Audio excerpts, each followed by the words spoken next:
So this is kind of the aftermath of the blizzard. It's kind of standing by the back deck at our house. We actually got a lot of snow yesterday. Don't ever let anybody tell you that cold, wet snow can't drift, because it can. That's about a 4-foot high drift going across the access road to our pole barn. There's its little brother sitting there. Hi.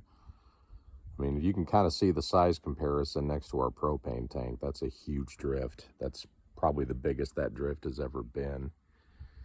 And then we've got a drift going across the back of our property that's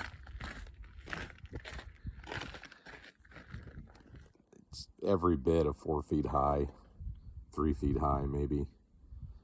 It's going all the way across the back of the property into the neighbor's yard, field thing.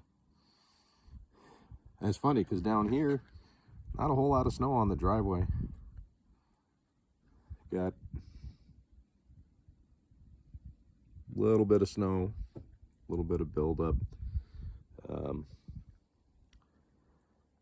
biggest bunch of snow, I'll go ahead and show it.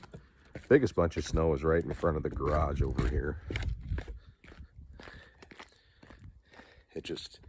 It really likes to drift right in front of the garage doors in the shop.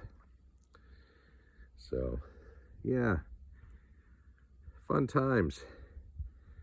Good news is it's going to be 55 today, so a lot of this should melt. You can see some tree limbs down. There's a lot more up front, but I don't feel like trudging through the snow to get to it.